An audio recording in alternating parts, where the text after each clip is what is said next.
Hi, எப்படி இருக்கீங்க?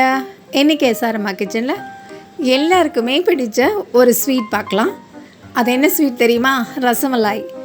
இது சின்னவங்கலேருந்து பெரியவங்க வரைக்கும் எல்லாருக்குமே பிடிக்கும். இதை வீட்டில் எப்படி செய்கிறது பார்ப்போம் வாங்க.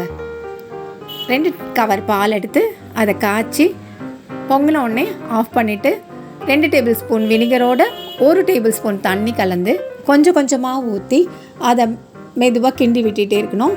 கொஞ்ச நேரத்துலேயே அது அப்படியே தரைஞ்சி பன்னீர் ஆகிடும். பாருங்கள், நல்லா அழகாக தண்ணி பிரிஞ்சு சேர்ந்து வந்திருக்கு. இப்போது அதை ஒரு துணியில் வடிகட்டிக்கலாம். வடிகட்டி எடுத்துட்டு அந்த தண்ணியை வேஸ்ட் பண்ண வேண்டாம். ஏதாவது குழம்புல கூட ஆட் பண்ணிடலாம். சத்தானது தானே, டேஸ்ட் கொடுக்கும். இப்போ பாருங்கள், இது அப்படியே கொஞ்சம் தண்ணி வடிஞ்ச உடனே இது நல்லா கழுவிக்கலாம். ஏன்னா வினிகர் ஆட் பண்ணியிருக்கனால அந்த வாசனைலாம் போகிறதுக்கு நல்லா அலசிக்கலாம். 2 தண்ணியில் அலசிட்டு அதுக்கப்புறமா இதை அப்படியே கட்டி தொங்க விட்டுருணும். தண்ணி வடியட்டோன்ட்டு ஒரு 1/2 hour தொங்க விட்டுருணும். நான் என்ன பண்ணேன், அப்படியே ஒரு ரப்பர் பேண்ட் போட்டு அப்படியே தொங்க விட்டுட்டேன். ஒரு 1/2 hour அது அப்படியே இருக்கட்டும். தண்ணியெல்லாம் அது தன்னால் வடிஞ்சு வந்துடணும். நல்லா டைட்டாலாம் பிழிய வேண்டாம், தன்னாலே வடிஞ்சிருட்டோம். அதுக்கப்புறம் அதுக்குள்ளே நம்ம ரபடி செஞ்சுக்கலாம். அதுக்கு ஒரு கவர் பால் ஊற்றிருக்கேன். ஊற்றி காஞ்ச உடனே கொஞ்சம் குங்குமப்பூ எடுத்து சூடான பாலில் கலந்து வச்சுருக்கேன்.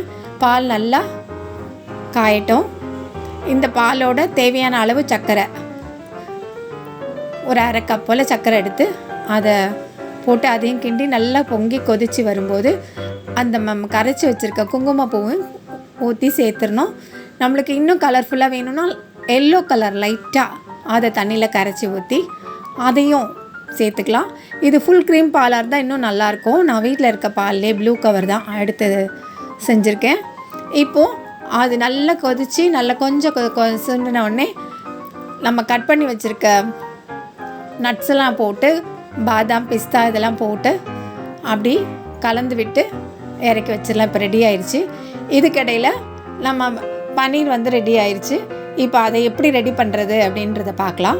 அதை எடுத்து வச்சுட்டு ஒரு பிளேட்டில் மாற்றிக்கிட்டு அதை நல்லா உதுத்து விட்டுறணும். முதல்ல நல்லா கையால் நல்லா உதுத்து விட்டுட்டு அதுக்கப்புறமா உள்ளங்கை அந்த வச்சு நல்லா பிசையணும். இந்த கட்டிலாம் கொஞ்சம் கூட இருக்கக்கூடாது. அழகாக உதுத்து விட்டுறணும். நல்லா உதுந்ததுக்கப்புறமா கொஞ்சமாக கார்ன்ஃப்ளவர், 1 டீஸ்பூன் கார்ன்ஃப்ளவர் சேர்த்து அதை இந்த மாதிரி கையில் அழுத்தி கொஞ்சம் பிசையணும். இது என் பேத்தி பிசைகிறா.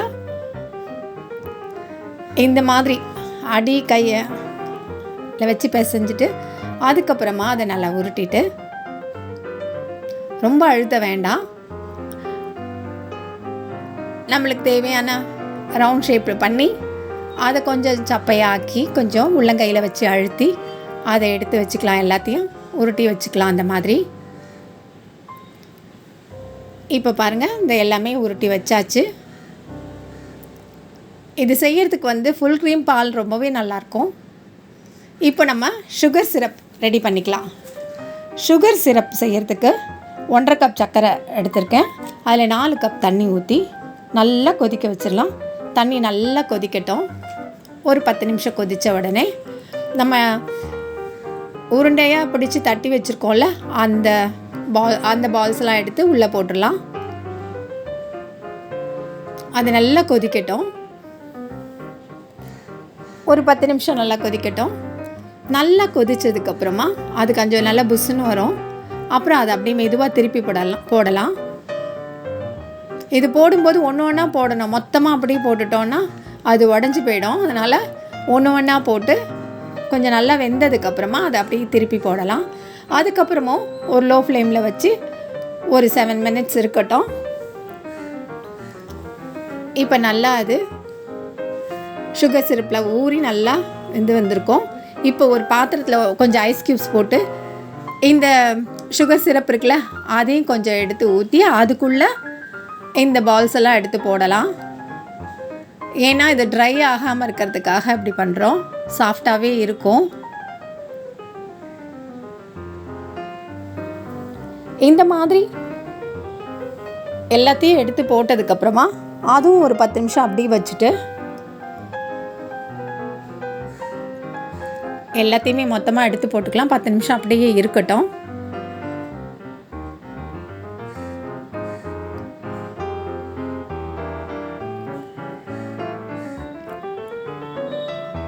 இதுக்கப்புறம் இதை எடுத்து அப்படியே நம்ம ரெடி பண்ணி வச்சுருக்கோம்ல அந்த ரப்டியில் சேர்த்துற வேண்டியதான். அந்த தண்ணிலாம் இல்லாமல்